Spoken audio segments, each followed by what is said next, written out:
السلام علیکم، مطیولہ جان MJtv اسلام آباد ہائی کورٹ میں موجود ہیں۔ پاکستان کے سینئر صحافی حامد میر اور جمیل مرزا صاحب بھی یہاں موجود ہیں۔ چیف جسٹس عملدرآمد نے کچھ دیر پہلے ان درخواستوں کی سماعت کی جس میں صحافیوں کے تحفظ اور خاص طور پہ ایڈیٹوریل انڈیپینڈنس جو آزادی صحافت ہے اس کے حوالے سے درخواستوں پہ سماعت کی گئی، جس میں وفاقی حکومت کو فریق بنایا گیا ہے۔ رٹ درخواستیں ہیں اور جو implementation tribunal for news paper employees ہے جو 1973 کے قانون کے تحت بنا تھا، ان کو بھی فریق بنایا گیا ہے۔ اور کچھ صحافیوں سے بھی مدد مانگی گئی اسلام آباد ہائی کورٹ کی طرف سے کہ یہ بتایا جائے کہ کس طریقے سے آزادی صحافت کو یقینی بنایا جا سکتا ہے۔ حامد میر صاحب بھی امائکس کیورائی مقرر کیے ہیں اسلام آباد ہائی کورٹ نے، فرینڈ آف دا کورٹ، کہ وہ اپنی ماہرانہ رائے دیں گے۔ اور اس کے ساتھ ساتھ مظہر عباس جو کہ سینئر جرنلسٹ ہیں، ان سے بھی رائے مانگی گئی ہے۔ حامد میر صاحب میرے ساتھ موجود ہیں۔ حامد میر صاحب، آج چیف جسٹس عطا بار بار پوچھ رہے تھے کہ دنیا میں کیا مثال ہیں صحافیوں کو تحفظ دینے کی اور خاص کر ایڈیٹوریل انڈیپینڈنس کو یقینی بنانے کی۔ تو جب ہم دنیا کی بات کرتے ہیں تو وہاں پہ تو جمہوری ادارے ہیں، جمہوری روایات ہیں، اور جو ان کے پولیس کے ادارے ہیں وہ صحافیوں کے اوپر ہونے والے کسی بھی کارروائی کی جو تحقیقات و تفتیش ہے وہ اس انداز سے کرتے ہیں کہ عدالتوں کو پھر یہ سوال نہیں کرنا پڑتا۔ تو عدالت جو یہ کارروائی کر رہی ہے یہ کس حد تک فائدہ مند ثابت ہوگی؟ دیکھیں، یہ دراصل Pakistan federal union of journalist جو ہے، جس کے نمائندے جمیل مرزا صاحب بھی آپ کے ساتھ کھڑے ہیں، اور ان کی طرف سے یہ ایک پٹیشن فائل کی گئی رانا عظیم صاحب کی طرف سے۔ تو یہ اس پٹیشن پہ یہ کارروائی ہو رہی ہے جس پہ کہ چیف جسٹس اسلام آباد ہائی کورٹ نے مجھے بھی کہا کہ آپ اس سلسلے میں ہمیں اسسٹ کریں۔ تو اب آپ بھی کورٹ کی پروسیڈنگز میں موجود تھے، وہ بار بار آرٹیکل 19 اور 19A کی بات کر رہے تھے اور ساتھ ساتھ کہہ رہے تھے کہ انٹرنیشنل پریکٹسز کے بارے میں ہمیں بتائیں۔ تو جیسا کہ میں نے کورٹ میں صرف ایک ملک کا نام لیا ہے، ہمسایہ ملک بھارت کا، کہ وہ ہے تو جمہوریت، لیکن وہاں پر بھی صحافیوں کے ساتھ وہی کچھ ہو رہا ہے جو پاکستان میں ہو رہا ہے۔ اگر آپ صرف اپنے ریجن کو دیکھ لیں تو جو RSF ہے، رپورٹرز وداؤٹ بارڈرز، اس نے یہ سال 2021 میں ایک رپورٹ جاری کیا۔ انہوں نے پریڈیٹرز آف میڈیا فریڈم کی ایک لسٹ جاری کیا ہے۔ تو وہ جو یعنی کہ جو آزادی صحافت کے جو دشمن ہیں، تو اس میں وزیر اعظم پاکستان عمران خان بھی موجود ہیں، اس میں وزیر اعظم انڈیا نریندر مودی بھی موجود ہیں، اس میں وزیر اعظم بنگلہ دیش حسینہ واجد بھی موجود ہیں۔ تو یہ ہمارے جو ریجن میں نا یہ ایک پریکٹس بن گئی ہے کہ بظاہر جو جمہوری حکومتیں ہیں وہ میڈیا کو دبانے کے لیے غیر جمہوری ہتھ کنڈے اختیار کرتی ہیں۔ لیکن ایک فرق ہے، میں سمجھتا ہوں کہ پاکستان جو ہے یہ ایک ایسے لیڈر نے تخلیق کیا، محمد علی جناح، جو خود آزادی صحافت کے بہت بڑے علمبردار تھے۔ میں آپ کو صرف ایک مثال دیتا ہوں کہ 1919 میں جو Rowlatt act Indian legislative assembly سے پاس ہوا تھا، تو قائد اعظم نے اس کے خلاف استعفیٰ دے دیا تھا کیونکہ اس رولٹ ایکٹ کے تحت میڈیا پر پابندیاں لگائی جا رہی تھیں۔ اور پھر اسی رولٹ ایکٹ کے تحت ایک اخبار تھا بمبئی کرونیکل، اس کے ایڈیٹر تھے مسٹر ہارنی مین جو کہ برٹش نیشنل تھے۔ تو انہوں نے جب ایڈیٹوریل لکھا جلیانوالہ باغ کے میسیکر کے خلاف، تو ان کو برٹش گورنمنٹ نے کہا کہ ان کو انڈیا سے ڈپورٹ کیا جائے۔ قائد اعظم نے ان کا کیس لڑا، اور اس کے بعد ایک بال گنگادھر ایک اخبار کے ایڈیٹر تھے، وہ ہندو قوم پرست تھے، ان پر سیڈیشن کا جب مقدمہ دائر کیا گیا، قائد اعظم نے ان کا بھی کیس لڑا۔ ٹھیک ہے، تو قائد اعظم محمد علی جناح جو ہے وہ صحافیوں کی آزادی سلب کرنے کے خلاف تھے، ان پر بغاوت کے مقدمات قائم کرنے کے خلاف تھے۔ اس قائد اعظم کا جو پاکستان ہے اس میں کوئی اگر ہم مجھے یہ کہے کہ دیکھو جی انڈیا میں بھی یہی کچھ ہو رہا ہے اور بنگلہ دیش میں بھی یہی کچھ ہو رہا ہے، تو میں اس کو نہیں مانتا۔ تو اسی لیے میں نے کورٹ میں بھی یہ مثال دیا۔ تو میں یہ سمجھتا ہوں کہ آج ہمیں یہ نہیں دیکھنا کہ باقی دنیا کے ملکوں میں جمہوریت کے نام پہ کیا ہو رہا ہے۔ وہاں پہ تو قائد اعظم محمد علی جناح ان کا لیڈر نہیں تھا، فاؤنڈر آف پاکستان نہیں تھا، بابا قوم نہیں تھا۔ تو اس لیے میں سمجھتا ہوں کہ پاکستان میں پاکستان ایک سیاسی اور جمہوری جدوجہد کی پیداوار ہے، اور قائد اعظم کے پاکستان میں اگر کوئی آزادی صحافت کو سلب کرتا ہے، انسانی حقوق کی خلاف ورزی کرتا ہے، تو اس پر اگر ہماری عدالتیں نوٹس لے رہی ہیں اور سوال اٹھا رہی ہیں، ہم سے مدد مانگ رہی ہیں، تو ہمیں ان کی مدد کرنی چاہیے، اور صرف مجھے اور آپ کو نہیں کرنی چاہیے، ہر پاکستانی شہری کو انسانی حقوق اور آزادی صحافت کے لیے آواز اٹھانی چاہیے، کیونکہ یہ ان کی لڑائی ہے۔ مگر آپ کی بڑی ہی اچھی بات ہے کہ آپ کبھی مایوس نہیں ہوتے، کیونکہ آپ کے اوپر جب حملہ ہوا تھا تو سپریم کورٹ کے 3 ججوں نے اس کی انکوائری کی تھی، مگر وہ بھی بے نتیجہ نکلی۔ آج آپ اسلام آباد ہائی کورٹ میں بطور ایک ایکسپرٹ عدالت کی معاملت کر رہے ہیں کہ کیسے صحافیوں کو تحفظ دیا جائے، پھر بھی آپ سمجھتے ہیں کہ عدالتیں کچھ کر سکتی ہیں اس حوالے سے، یا یہ معاملہ جو ہے آزادی صحافت سے بھی آگے کا ہے؟ دیکھیں مطیع اللہ صاحب، جب ہم بات کرتے ہیں نا کہ پاکستان میں آئین اور قانون کی بالادستی ہونی چاہیے، تو کم از کم ایک ڈاکومنٹ تو موجود ہے نا پاکستان میں 1973 کا۔ تو میں ابھی تک مایوس اس لیے نہیں ہوں کہ جو 1973 کا جو کانسٹیٹیوشن ہے، یہ ہماری اس وقت پاکستان کی واحد کنسنسس ڈاکومنٹ ہے، واحد متفقہ دستاویز ہے جو ہماری قوم کے پاس موجود ہے۔ اس ڈاکومنٹ نے پاکستان کی چاروں جو صوبے ہیں، آزاد کشمیر ہے، گلگت بلتستان ہے، اس کو جوڑ کے رکھا ہوا ہے۔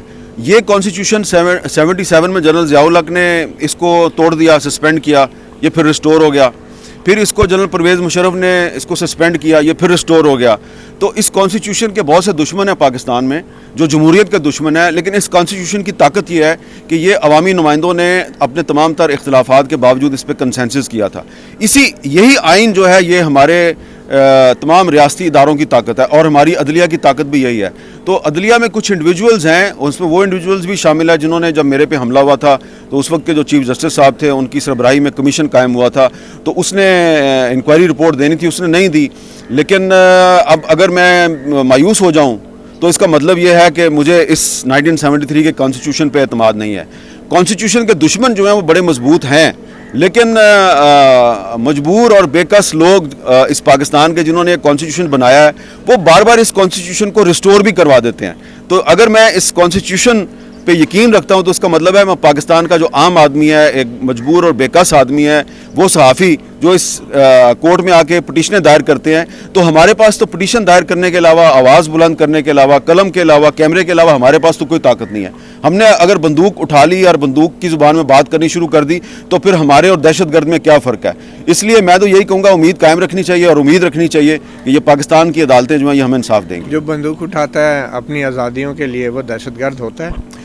دیکھیں، میں دوبارہ قائد اعظم کی بات کروں گا کہ قائد اعظم محمد علی جناح جو ہیں وہ انہوں نے ایک ممبر اسمبلی کی حیثیت سے بھگت سنگھ کے حمایت میں فلور آف دی ہاؤس پہ تقریر کی تھی۔ تو بھگت سنگھ کون تھا؟ انگریز کہتے تھے دہشت گرد ہے، تو قائد اعظم نے کہا کہ نہیں، یہ تو اپنے حقوق کے لیے آواز بلند کر رہا ہے۔ تو اسی طرح دنیا کے مختلف حصوں میں جو لوگ اپنی آزادی کے لیے جدوجہد کر رہے ہیں، اور قائد اعظم محمد علی جناح جیسا قانون پسند، آئین پسند رہنما اگر بھگت سنگھ کے حق میں تقریر کر سکتا ہے، تو میں جو حریت پسند ہے، میں ان کو دہشت گرد کیسے قرار دے سکتا ہوں؟ اچھا، یہ implementation tribunal for news paper employees جو بنا ہوا ہے 1973 کے قانون کے تحت، اس کا پچھلے تقریباً 9 مہینے سے چیئرمین مقرر نہیں کیا گیا اس حکومت نے، بلکہ کہا گیا کہ ابھی 2 دن پہلے اس کی اسامی کے لیے اشتہار دیا گیا ہے۔ تو اس ٹریبیونل کی کیا اہمیت ہے، اور آپ کیا سمجھتے ہیں یہ حکومتیں اس ٹریبیونل کو کیوں نہیں مؤثر طور پہ کام کرنے دیا، سابقہ حکومتوں نے بھی اور موجودہ حکومت نے؟ اس لیے کہ یہ جو ٹریبیونل ہوتا ہے، یہ جو کارکن صحافی ہیں، یہ ان کے حقوق کے تحفظ کا ذمہ دار ہے، ویج بورڈ کو امپلیمنٹ کرنے کا ذمہ دار ہے۔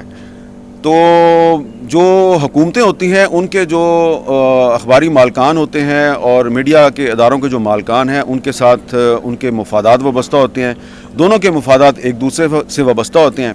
تو وہ جو کیونکہ مجھے اس کا ذاتی طور پہ پتہ ہے کہ ویج بورڈ کو پاکستان کے تمام اخبارات جو ہیں وہ اس کو امپلیمنٹ کرنے کے ذمہ دار ہیں، لیکن سب اخبارات اور جرائد میں اس کو امپلیمنٹ نہیں کیا جاتا۔ اگر کہیں پہ کیا جاتا ہے تو وہاں پہ بھی سلیکٹیو ہوتا ہے۔ حکومت اس کے خلاف تو کارروائی نہیں کرتی۔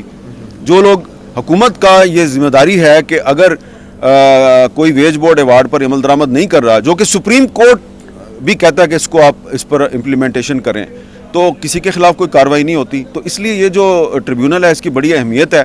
اور ابھی میں نے بھی وہ اشتہار دیکھا ہے کہ ایک اس کا سربراہ جو ہے وہ بنانا ہے، اور اگین اس میں بھی پرائیورٹی جو ہے وہ ایک ریٹائرڈ جج کو دی جا رہی ہے. بہرحال جو بھی ہے ریٹائرڈ جج بھی شکر ہے، ریٹائرڈ جنرل نہیں ہے کوئی. ہاں یہ بھی آپ کی بات درست ہے. تو جو بھی ہے ریٹائرڈ صاحب جو بھی آ جائے اس کو چاہیے کہ پاکستان کے آئین اور قانون کے مطابق اپنے جو فرائض ہیں اس کو سر انجام دے، اور ویج بورڈ اگر کہیں پہ امپلیمنٹ نہیں ہو رہا تو اس ادارے کے مالکان کے خلاف کارروائی کریں. اچھا، بہت شکریہ حامد میر صاحب، آپ نے MJtv کو وقت دیا. جمیل مرزا صاحب، جو مختصراً جو درخواست ہے آپ کی طرف سے جو اسلام آباد ہائی کورٹ میں ڈالی گئی ہے، یہ درخواست کی بنیاد کیا بنی اور کیا ایشو تھا؟ دیکھیں، میں سمجھتا ہوں کہ یہ جو Pakistan federal union of journalist کے سیکرٹری جنرل رانا عظیم صاحب نے یہ درخواست بھجوائی تھی، جس کو پٹیشن میں کنورٹ کیا گیا. ویسے یہ آپ کا ایک دھڑا ہے میرے خیال میں. نہیں، دھڑا نہیں ہے. Pakistan federal union of journalist وہی ہے جس کو international federation of journalist Pakistan میں ریکگنائز کرتا ہے. ایک اور بھی افضل بٹ صاحب بھی ہیں. میں نے آپ کو کہہ دیا کہ Pakistan federal union of journalist کا ایک کانسٹیٹیوشن ہے، اور اس Pakistan federal union of journalist کے کانسٹیٹیوشن کو اس کے تحت الیکشن ہوتے ہیں، اور پھر IFJ اس کو پاکستان میں ریکگنائز کرتی ہے. بہرحال یہ بڑا ضروری ہے اس چیز کو سمجھنا، مگر یہ بھی ایک بہت بڑا عنصر ہے. ہم میں اتحاد نہیں ہے، جس کی وجہ سے مسائل ہمیں پیش آ رہے ہیں. تو یہ بنیاد کیا بنی اس درخواست کی؟ وہ اس کی بنیاد یہی تھی کہ چونکہ آپ کو پتہ ہے کہ پورے ملک میں یہ ضرورت محسوس کی جاتی ہے کہ جو ہمارے جرنلسٹ ساتھی ہیں ان کا جو پیشہ ورانہ ان کے جو کنڈکٹ ہے اس کی ادائیگی کے دوران ان کو جو مسائل پیش آ رہے ہیں، میڈیا ہاؤسز کے اندر تنخواہوں کے ایشوز آ رہے ہیں، ان کی جاب سیکیورٹی ہے، ان کی اپنی سیکیورٹی ہے، اس طرح کے اتنے لاتعداد ایشوز ہیں. تو ہم ہر وقت اس پہ آواز بلند کرتے رہتے ہیں، پروٹیسٹ کرتے رہتے ہیں، گورنمنٹس کے مطالبے کرتے رہتے ہیں. تو پھر PFUJ کے آفس میں یہ ڈسکس ہوا تھا کہ ہم ایک چیف جسٹس اسلام آباد ہائی کورٹ کو ایک ہم اس پہ خط لکھتے ہیں. تو میں ان کا بہت مشکور ہوں چیف جسٹس صاحب کا، اور آج جس طریقے سے انہوں نے کنسرن شو کیا، میں خود طویل عرصہ تک کورٹ رپورٹنگ کرتا رہا ہوں، مجھے یہ بالکل سمجھ آ رہی ہے کہ چیف جسٹس صاحب اس میں بہت ہی زیادہ دلچسپی لے رہے ہیں، اور یہ بڑی خوش آئند بات ہے ورکنگ جرنلسٹ کے لیے کہ انشاءاللہ اس پٹیشن کے جو نتائج ہوں گے وہ انتہائی مؤثر ہوں گے، اور ان نتائج سے ہمارا جو عام ورکنگ جرنلسٹ ہے اس کو فائدہ پہنچے گا. اچھا، تو آپ کہہ رہے ہیں کہ صحافیوں کے حالات پاکستان میں بہت زیادہ خراب ہو گئے ہیں؟ جی بہت، اس میں کوئی شک نہیں ہے کہ آپ دیکھیں کہ اتنے زیادہ خراب نہیں ہوئے کہ صحافیوں کی جو یونین ہے وہ احتجاج کی صورت میں اپنی طاقت کا مظاہرہ کر کے حکومت کو مجبور کرے. اب آپ لوگ بھی اگر درخواستیں ڈالنے پہ آ گئے ہیں عدالتوں میں، اور بطور یونین آپ کی کوئی سرگرمی نظر نہیں آ رہی سڑکوں پہ، تو پھر عدالتیں کیا کر سکتی ہیں؟ وہ مدعی سست گواہ چست والی بات ہے. ہمیں تو کوئی احتجاج نظر نہیں آ رہا پورے پاکستان میں صحافیوں کے لیے. میں سمجھتا ہوں کہ اس سے پہلے بھی احتجاج ہوئے، اب بھی آئندہ بھی ہوں گے، لیکن یہ جو بھی فورم ہوتا ہے آئین کے تحت، میں سمجھتا ہوں اس فورم کو استعمال کرنا جو ہے وہ ہمارا حق ہے. اگر ہم وہاں پہ باقی تمام جگہوں پہ جاتے ہیں، ابھی بھی PFUJ کا الیکشن جو ہے وہ اسلام آباد میں ہونے کا جو ہے وہ شیڈول تیار ہو رہا ہے، اور انشاءاللہ ایک بڑا جرنلسٹ ورکر کنونشن بھی ہوگا جس کے اندر ہماری کوشش ہوگی کہ ہم ایک چارٹر آف ڈیمانڈ بھی گورنمنٹ کو دیں گے، اور اس کے اوپر ہم انشاءاللہ ان کو ایک ٹائم لائن دیں گے کہ اس میں آپ چارٹر آف ڈیمانڈ کے اوپر عمل کریں، اور اس کے بعد آئندہ کا لائحہ عمل بھی دیں گے. تو یہ ایک ایسا فورم تھا کہ ہمارا خیال تھا کہ اب اسلام آباد چیف جسٹس کو لکھیں، اور ہم سمجھتے ہیں کہ اس کے اچھے نتائج آ رہے ہیں، اور یہ دوسری تیسری جو اس وقت تک کی سماعت ہے اس میں بہتر نتائج آئے ہیں، اور انشاءاللہ نیکسٹ ٹائم جو کنکلوڈنگ آئے گا تو ایک اچھا فیصلہ آئے گا جس سے عام جرنلسٹ کو فائدہ پہنچے گا. بہت شکریہ جمیل مرزا. درخواست گزار Pakistan federal union of journalist کی طرف سے اسلام آباد ہائی کورٹ میں پیش ہوئے. مختصر بات یہ ہے کہ صحافی کوئی آسمان سے اتری مخلوق نہیں، مگر صحافیوں کا تحفظ صرف کسی فرد کا تحفظ نہیں ہے، یہ معاشرے کی آنکھ اور کان ہوتے ہیں. اس لیے تمام مہذب اور جمہوری معاشروں میں صحافیوں کے ساتھ ہونے والے ظلم کو کبھی بھی ایک فرد کے ساتھ ہونے والا ظلم تصور نہیں کیا جاتا، وہ پورے معاشرے اور سوسائٹی کے ساتھ. کیونکہ صحافی جو خبر دیتا ہے، جو آواز اٹھاتا ہے، اس خبر اور اس آواز کے پیچھے مفادات پورے معاشرے کے ہوتے ہیں، سوسائٹی کے ہوتے ہیں، ان کروڑوں لوگوں کے ہوتے ہیں جن کی آواز جو ہے یا تو سیاستدان نہیں بن پاتے یا سماجی کارکن نہیں بن پاتے، تو پھر سب کی توقعات صحافیوں سے ہوتی ہیں. اسی لیے صحافیوں کے تحفظ کے حوالے سے جو بھی صورتحال اس وقت پاکستان میں ہے، اس کی سب سے بڑی وجہ یہ ہے کہ عام شہریوں کو بھی وہ تحفظ حاصل نہیں ہے، اور جو متعلقہ ادارے ہیں جب بھی کوئی واقعہ ہوتا ہے صحافی کے ساتھ تو وہ متعلقہ ادارے جو ہیں وہ آزادانہ طور پہ تفتیش نہیں کرتے اور ان تفتیش اور ان تحقیقات کو منطقی انجام تک نہیں پہنچاتے۔ اب آئندہ تاریخ پہ دیکھتے ہیں اسلام آباد ہائی کورٹ جو صحافیوں کے لیے امپلیمنٹیشن ٹریبیونل بنایا گیا ہے، اس ٹریبیونل کے حوالے سے ایسے کیا احکامات پاس کرتی ہے کہ صحافتی حقوق کا مکمل طور پہ تحفظ کیا جا سکے۔ مطیع اللہ جان MJtv سے اتنا ہی، اجازت دیجیے، اللہ حافظ۔